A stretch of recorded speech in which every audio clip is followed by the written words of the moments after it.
प्रिय भक्तजनों, आप सबका एक बार फिर से स्वागत है श्री दुर्गा सप्तशती के 8वें अध्याय में, जिसका विषय है रक्त बीज का वध। तो शुरू करते हैं श्री दुर्गा सप्तशती 8वां अध्याय। प्रिय भक्तजनों, ऋषि बोले, चंड और मुंड नामक दैत्यों के मारे जाने तथा बहुत सी सेना के विनिष्ट हो जाने पर दैत्यों के राजा प्रतापी शुंभ के मन में बहुत क्रोध पैदा हुआ और उसने दैत्यों की संपूर्ण सेना को युद्ध के लिए प्रस्थान करने का आदेश दिया। वह बोला, आज उदायुध नाम के 86 दैत्य सेनापति अपनी सेनाओं के साथ युद्ध के लिए कूच करें और कंबू नाम वाले दैत्यों के 84 सेनानायक अपनी अपनी सेनाओं से घिरे हुए यात्रा करें। 50 कोटि वीर्य कुल के और 100 धौम कुल के असुर सेनापति मेरी आज्ञा से सेना सहित प्रस्थान करें। कालक, दोहार्द, मौर्य और काल के असुर भी लड़ाई के लिए तैयार हो मेरी आज्ञा से तुरंत प्रस्थान करें। भयानक शासन करने वाला असुरराज शुंभ इस प्रकार आज्ञा दे हजारों बड़ी बड़ी सेनाओं के साथ युद्ध के लिए प्रस्तुत हुआ। उसकी अत्यंत भयंकर सेना को आती देख चंडिका ने अपने धनुष की टंकार से पृथ्वी और आकाश के बीच का भाग गुंजा दिया। तदंतर देवी के सिंह ने बड़े जोर से दहाड़ना आरंभ किया। फिर अंबिका ने घंटे की आवाज से उस निनाद को और भी अधिक बढ़ा दिया। धनुष की टंकार, सिंह की दहाड़ और घंटे की ध्वनि से संपूर्ण दिशाएं गूंज उठी। उसी भयंकर शब्द से काली ने अपने विकराल मुख को और बढ़ा लिया तथा इस प्रकार वे विजयनी हुई। उस तुमुल घोष को सुनकर दैत्यों की सेनाओं ने चारों ओर से आकर चंडिका देवी, सिंह तथा काली देवी को क्रोध पूर्वक घेर लिया। इसी बीच में असुरों के विनाश तथा देवताओं के उदय के लिए ब्रह्मा, शिव, कार्तिकेय, विष्णु तथा इन आदि देवों की शक्तियां जो अत्यंत पराक्रम और बल से संपन्न थी, उनके शरीरों से निकलकर उन्हीं के रूप में चंडिका देवी के पास गईं। जिस देवता का जैसा रूप, जैसी वेशभूषा और जैसी सवारी है, ठीक वैसे ही साधनों से संपन्न हो उसकी शक्ति असुरों से युद्ध करने के लिए आई। सबसे पहले हंसयुक्त विमान पर बैठी हुई अक्षुत्र और कमंडलू से शोभायमान ब्रह्मा जी की शक्ति उपस्थित हुई, जिसे ब्राह्मणी कहते हैं। महादेव जी की शक्ति वृषभ पर आरूढ़ हो, हाथों में श्रेष्ठ त्रिशूल धारण किए, महानाग का कंकण पहने, मस्तक पे चंद्र रेखा से विभूषित हो वहां पहुंची। कार्तिकेय जी की शक्ति रूपा जगदम्बिका उन्हीं का रूप धारण किए श्रेष्ठ मयूर पर विराजमान हो, हाथ में शक्ति लिए दैत्यों से युद्ध करने के लिए आई।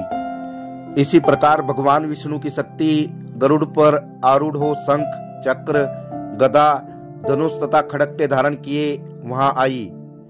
अनुपम यज्ञ वारा का रूप धारण करने वाले श्री हरि की शक्ति भी वारा शरीर धारण करके वहां उपस्थित हुई। नारसिंह शक्ति भी नरसिंह के सदृश शरीर धारण करके वहां आई। उसकी गर्दन के बालों के झटके से आकाश के तारे बिखर पड़ते थे।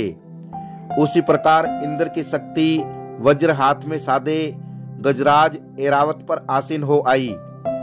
उसके हजारों नेत्र थे। जैसा इंद्र का रूप है वैसा ही उसका भी था। तदंतर उन देव एवं देव शक्तियों से घिरे हुए महादेव जी ने चंडिका से कहा, मेरी संतुष्टि के लिए तुम शीघ्र ही इन असुरों का विनाश करो। तब देवी के शरीर से अत्यंत भयानक और परम उग्र चंडिका शक्ति उत्पन्न हुई, जो सैकड़ों गिदड़ियों की भांति शब्द करने लगी। उस अपराजिता देवी ने धूमिल जटा वाले महादेव जी से कहा, भगवान, आप शुंभ निशुंभ के पास दूत बनकर जाइए और उन अत्यंत घमंडी दानव शुंभ एवं निशुंभ से कहिए, साथ ही उनके अतिरिक्त भी जो दानव युद्ध के लिए वहां उपस्थित हों, उनको भी यह संदेश दीजिए, दैत्यों, यदि तुम जीवित रहना चाहते हो तो पाताल को वापस चले जाओ। इंद्र को त्रिलोकी का राज्य मिल जाए और देवता यज्ञ भाग का भोग करें।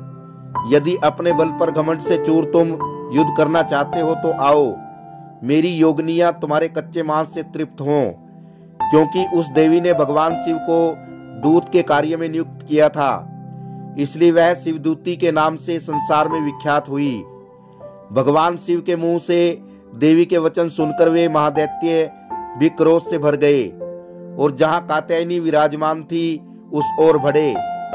इसके बाद दैत्य क्रोध में भरकर पहले ही देवी के ऊपर बाण शक्ति और आदि अनेक अस्त्र शस्त्रों की वर्षा करने लगे। तब देवी ने भी खेल खेल में ही धनुष की टंकार की और उससे छोड़े हुए बड़े बड़े बाणों द्वारा दैत्यों के चलाए हुए बाण शक्ति और फरसों को काट डाला। फिर काली उनके आगे होकर शत्रुओं को शूल प्रहारों से विदीर्ण करने लगी और खटवांग से उनका कचूमर निकालती हुई रणस्थली में विचरने लगी। ब्राह्मणी भी जिस ओर जाती उसी ओर अपने कमंडलू का जल छिड़ककर शत्रुओं के ओज और पराक्रम को नष्ट कर देती थी।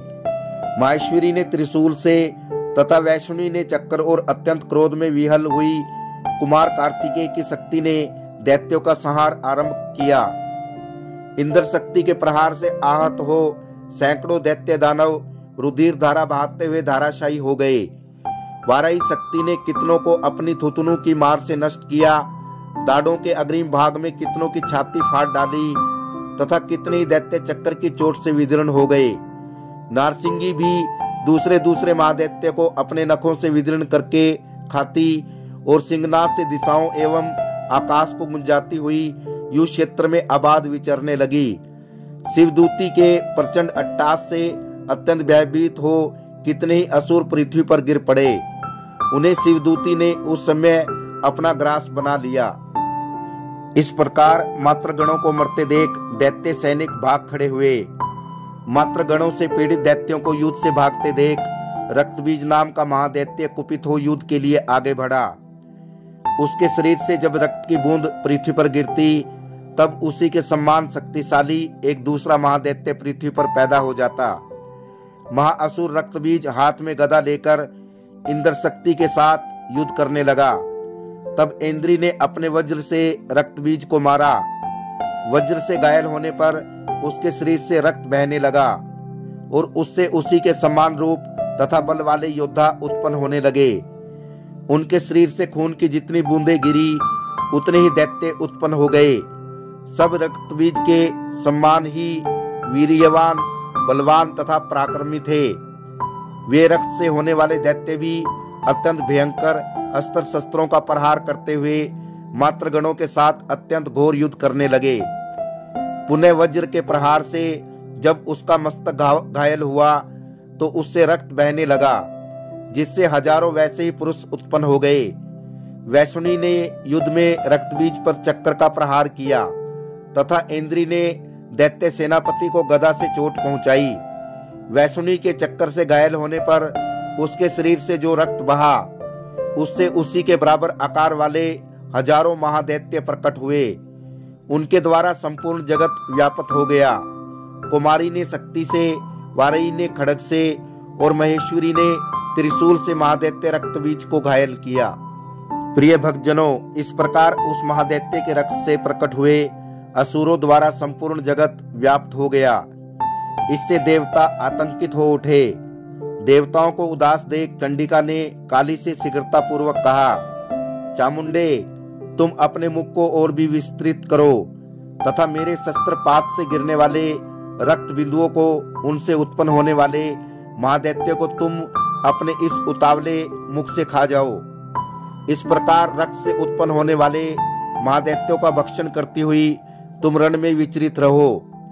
ऐसा करने से उस दैत्य का सारा रक्त समाप्त हो जाने पर वह स्वयं भी नष्ट हो जाएगा।